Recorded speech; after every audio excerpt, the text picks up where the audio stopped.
Did you know that more people now get their news online than from any other source? MaineWebNews.com covers the current events forming the trends of tomorrow. Experience the future of Maine news today at MaineWebNews.com.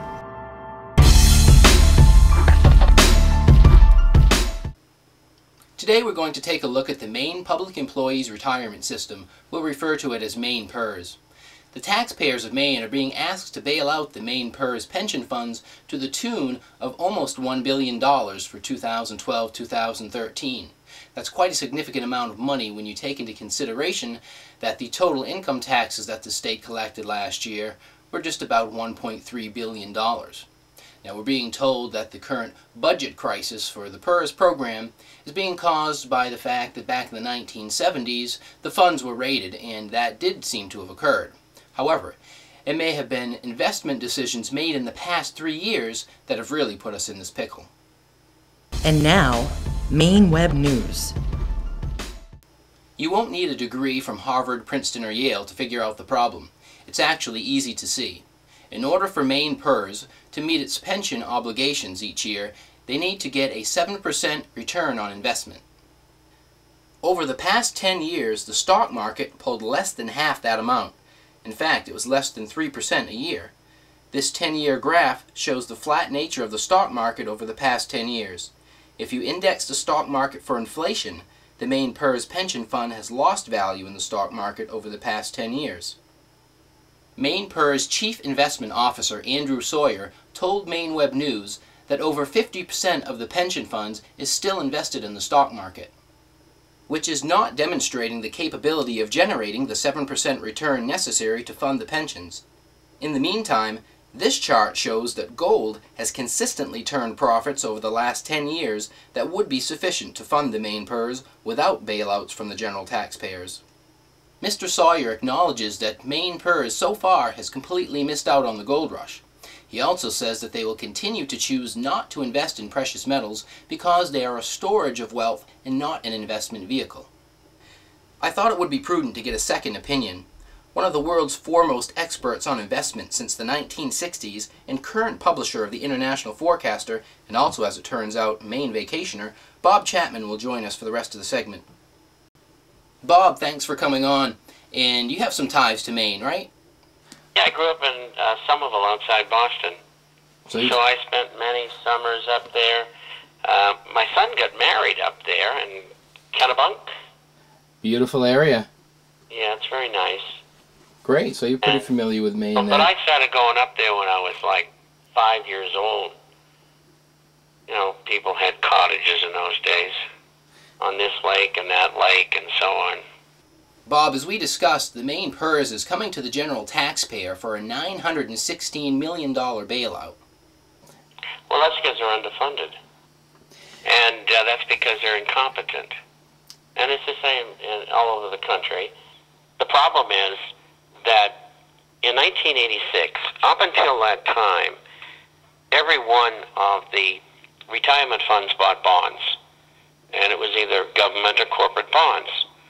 And they never got involved in real estate and hedge funds and all these other kinds of things like derivatives, which is terrible. But it was bad enough that went in the stock market. And sure, there's good years, but there's lots of bad years too. Bob, it says on the Maine PERS website that the mission is for retirement plans to be funded based on sound actuarial standards. Are derivatives a sound investment? Absolutely not.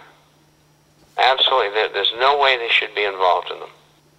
It's gambling. I mean, they may as well go to Atlantic City or Las Vegas. It's the same thing. Right now, the Maine PERS investors have 50% of the funds invested in the stock market, and 0% of the funds are invested in precious metals. Bob, what's your take on that? I've been an expert in gold and silver related assets for over 15 years. 50 years, excuse me.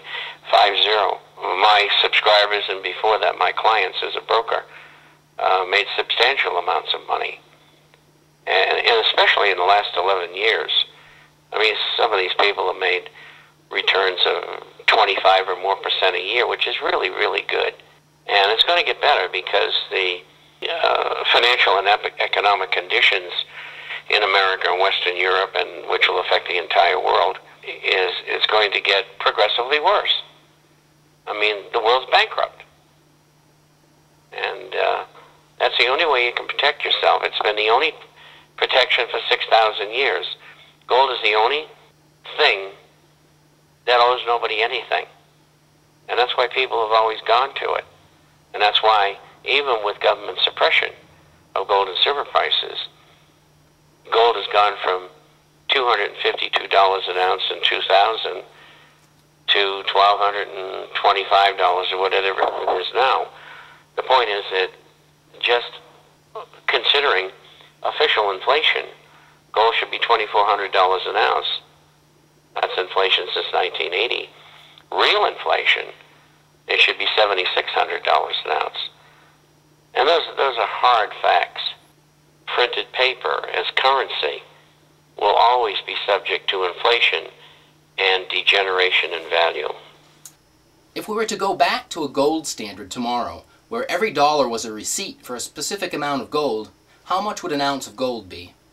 Probably about $10,000. And it's going to get worse, because the Federal Reserve, for the third time, is instituting a stimulus plan. The first one was under Mr. Bush, and the second one you just saw, which was $868 billion appropriated by Congress as a administration stimulus plan, plus what the Fed put into the pot, so to speak. Not to go into great detail, we're talking 2.3 to 2.5 trillion. And the economy really went nowhere. The growth over 5 quarters at best was 3.25%. They're going to do the same thing over again. We predicted this about 8 weeks ago. And they're going to do it again. Only this time it's $5 trillion to carry them through this election and the following one. Now, can you imagine what that's going to do to the value of the dollar and the purchasing power of the individual? And then the administration wants to cancel the tax breaks instituted previously. And if they do that, taxation will go up 15%. And they also have a whole bunch of other tax-based legislation lined up, like taking over retirement plans and giving people the guaranteed government annuities from a government that's bankrupt. Also, a 1% transaction tax on everything. This is what's being bandied around behind the scenes in Washington. United States Treasury Secretary Timothy Geithner wrote an article in the Washington Times this month entitled, "Welcome to the Recovery." What do you say to that, Bob? Yeah, I saw it. Yeah, and I've got a bridge in Brooklyn that you may be interested in purchasing. I asked the Chief Investment Officer, Mr. Sawyer, if the U.S. dollar were to lose its place as the world's reserve currency, would he then change his position on gold and other precious metals? And he responded that he thought it was a very remote possibility that the dollar would be replaced as the world's reserve currency. What do you think of that? Well, I hate to tell Mr. Sawyer, but he should get back to the planning board. What the state of Maine is doing is bound to end in disaster, worse than it is already. I mean, how can Mr. Sawyer justify getting involved in derivatives? I mean, his goal has to be to make 7 to 9% a year return in order to pay retirees. He and others have not done that. And, you know, he's living in a make-believe world. He's got to get out of that garbage, because that market's going to get down sooner or later. Just stop and figure it. Hypothetically, let's say there's $1 trillion in the world, and the Federal Reserve decides to increase that by $5 trillion. Now you get $6 trillion. Isn't it logical that the value of the dollars would go down versus other currencies, and particularly gold? Isn't it logical that the purchasing power of the people who have dollars would drop by 5 times? Of course. So maybe Mr. Sawyer should start thinking outside the box and trying to find a better way. And a better way is not being in treasuries, because the government's broke. And who would want to accept a 2.58% yield on a U.S. 10-year note when real inflation is running over 7%. There's some wonderful producing gold mining companies out there which are blue chips in their category. There's no excuse not to buy them. Bob, a lot of people are now saying that the U.S. federal government has really sold out the American people. First, it allowed our jobs to be shipped overseas, it allowed our investment capital to be shipped overseas, and in the last few years, a lot of wealth has been allowed to be taken through these derivative scams and whatnot. Do you think that they'll allow these big banks to just finish off this total looting of America by taking our pension funds? Yes, but let me tell you how it goes.